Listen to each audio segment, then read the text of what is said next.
ونهنئك بشهادة الطيران. شكرا لك يا كامبراون، فقد صرت منك يا مفخر الأوطان.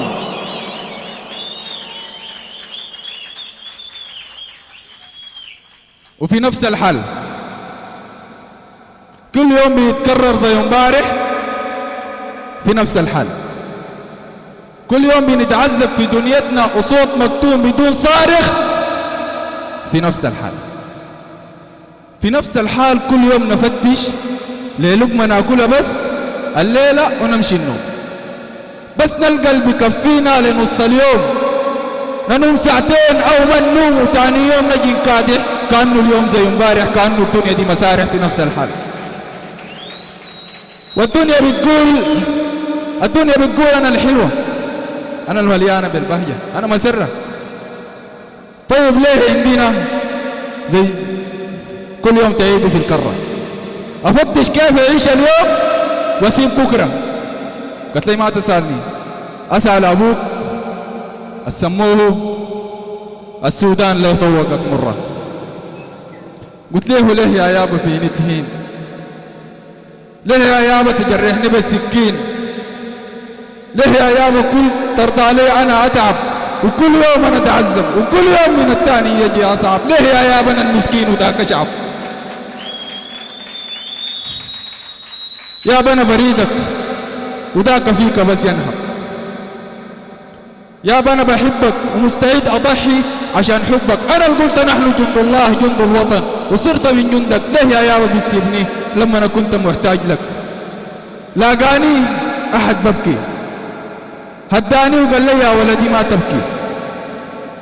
أحكي وقول لي أنا أشكي. قلت له أبوي عذبني من صغري، علمني كيف أنزل في قروش طباشير، دقاني قريته كان غلط في الحل. أبويا يوم يزيدني عذاب تاني من تاني، قال لي تعليمك كله علي مجاني، ولما أكون مع أخواني في الطابور أكيد بلقاه زلاني.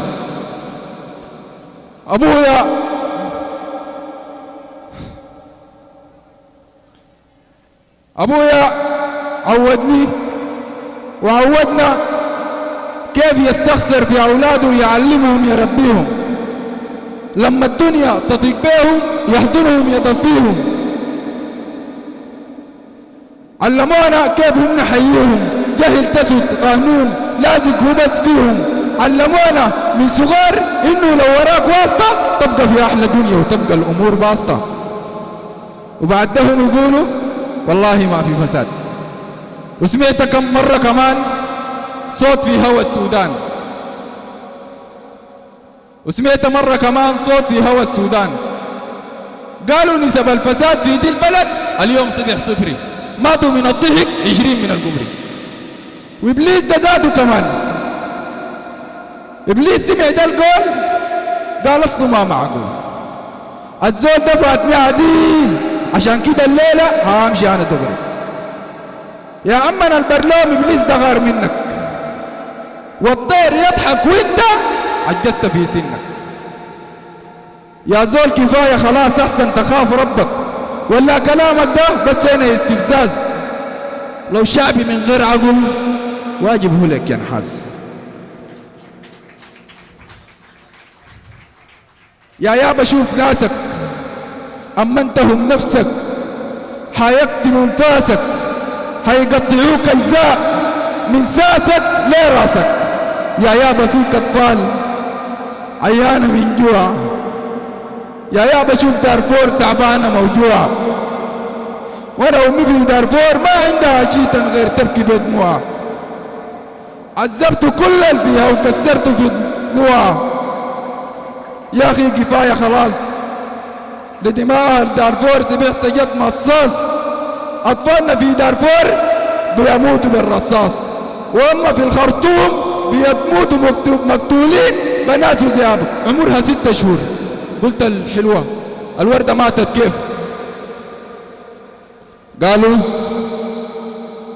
اغتصاب. عمرها 6 شهور ماتت اغتصاب.